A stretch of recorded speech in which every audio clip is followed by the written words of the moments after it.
Hey everyone. I've got a customer's vehicle here that I did a swap on, and then the two on the right are my personal vehicles. I just finished the LS swap and thought it might be fun someday to look back, and maybe other people might be interested. So these are all vehicles I've done swaps on. The same FJ60 on the left, that customer, I put a Subaru SVX flat 6 and a Porsche 9.5 something, the 6-speed transmission into a Volkswagen Vanagon. It's a pretty cool, it's like the later 80s style bus.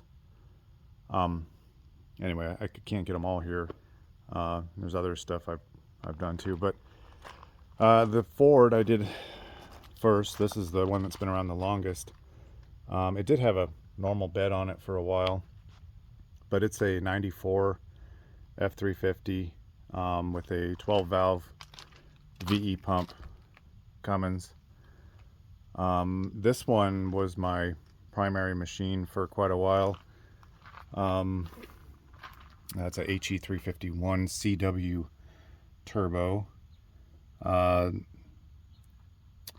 This truck we actually drove to Alaska with a giant camper on the back. That's why it's got that somewhat funny bed on the back. That was really awesome when it had a camper on it. It could have the big camper and still had all the tool storage on the sides. But it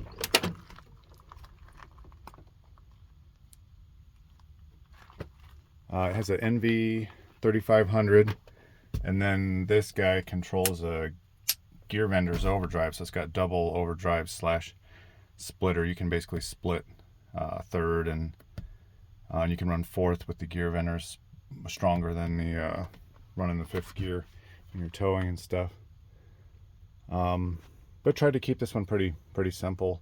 The seats are out of a BMW M6, and I believe a whole bunch of other BMWs.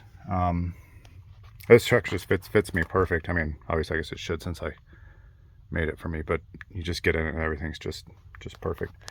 I guess I'll start each one of these just for fun too.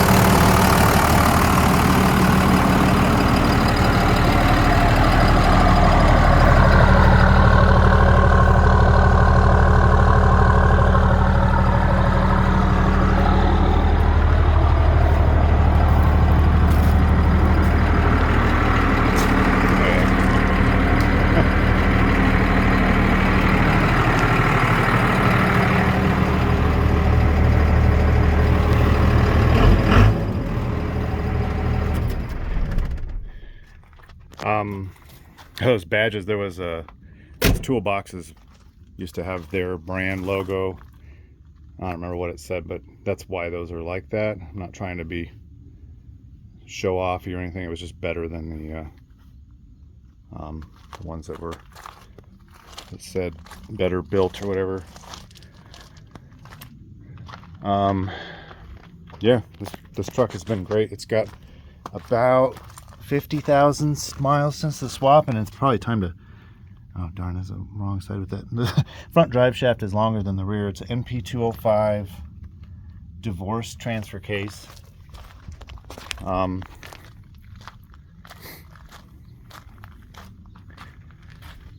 while I like that, the transmission, the 4500, I don't know why anyone would put that behind a LS or something. It's a big truck transmission. You know, yeah, it's supposed to shift like a car transmission, but like put that behind something with a turbo. I don't know why you would do that. Anyway, it's great, but it's again, it's a truck transmission. Well, I guess this one's next in line. This one is a 94, also FZJ, and then it has actually, we're not even gonna know what year. 07-ish LS. It's the aluminum 5.3, but super long story. I'm not going to get into it. I just basically had to learn everything LS on this thing to do it. I spent the last 3 weeks tuning the thing. I had to rebuild the 4L80E. Engine's been rebuilt, bored over. I hand balanced the rods and pistons and everything. Anyway, it actually runs awesome now. Like, it's very good. It's just with all the tuning, you can get awfully picky.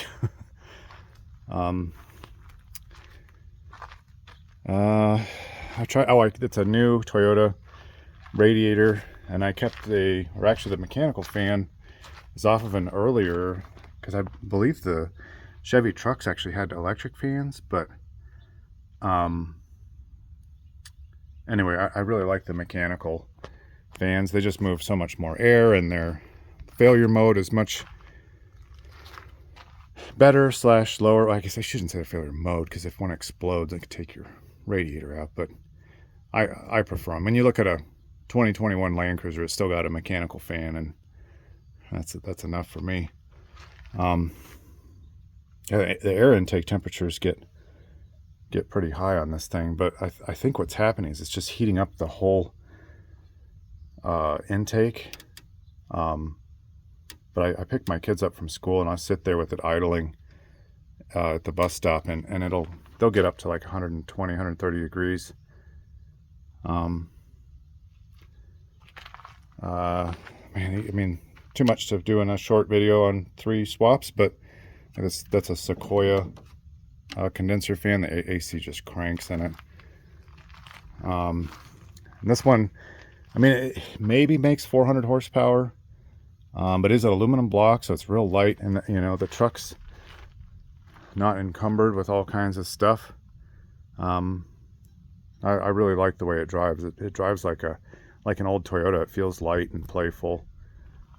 It's not crazy fast, but it's probably pretty fast. I've had twin turbo RX-7s and stuff, so I'm probably just picky. But it's okay. I'll start this guy too.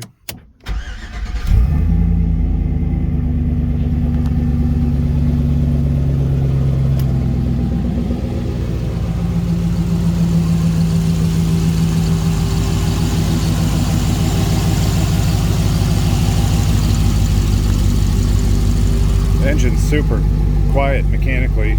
This phone picks up all kinds of weird stuff. The exhaust sounds really good, awesome.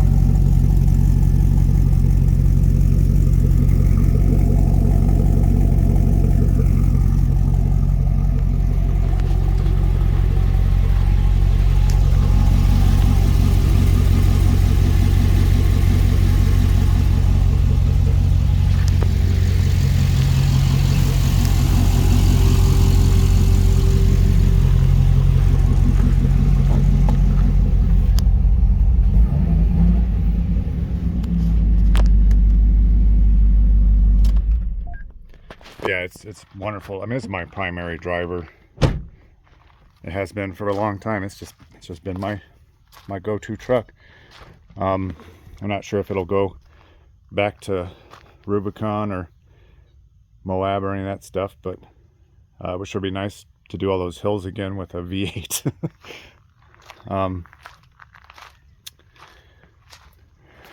What else about this one? Yeah, wonderful truck. That one's definitely a keeper. And then this truck was this was mine, and we played around with it for a while. We bought it for $800. I mean, granted, this is back before the value of these things erupted, but I did some work for it, and then I sold it to my buddy / customer. He owns a European auto shop, actually a pretty darn big shop now. And he immediately started. He got the off-road bug and kind of beat the crap out of it. And then he brought it back to me because he had a Mercedes wagon with the diesel, the OM606, and he said, "Hey, you know, this thing got rear-ended, and I've got the engine. You want to see if you could fit it in here? And Luke from 4x Labs was making an adapter at the time, which I've got I kind of ferro arms the thing. I've got a digital copy of it. So anyway, that was about 10 years ago, and he's just been beating on it. And then it started getting hot, and he thought that the radiator was undersized. Well, the water pump impeller had exploded, so he brought it back, and I added the mechanical fan and shroud, fixed the water pump. I would say it's probably good for him to go beat on for a while again. Oh, this has the Australian 5-speed, and then it's got the low Mark's transfer case gears. The low is quite low. It's pretty awesome. What else? Did a whole bunch of TIG welding on this thing. I actually started getting pretty good with aluminum. Yeah, it's nice foam.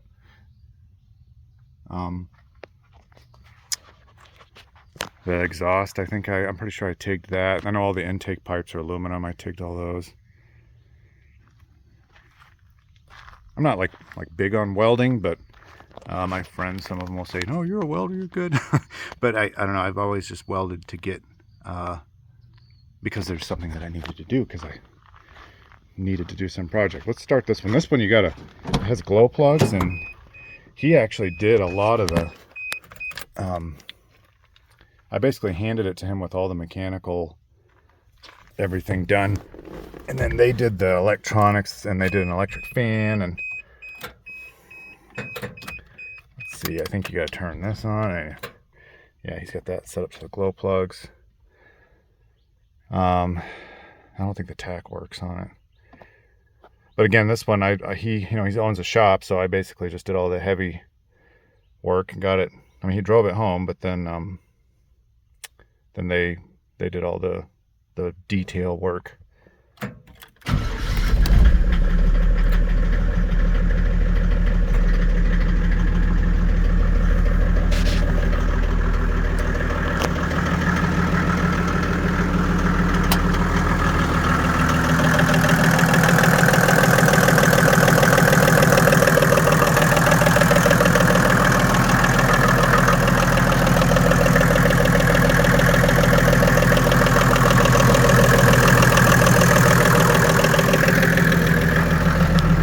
Like the intake, I told him I thought that was temporary, and he just left it.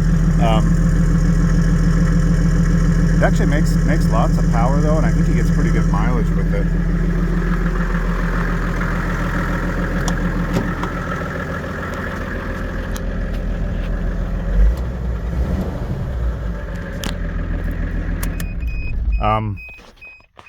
But when the water pump, it's got a plastic impeller, when it broke, he got it hot, and I mean really hot. Like the radiator bulged out, and it's got some deep knock that I don't know if it was there before.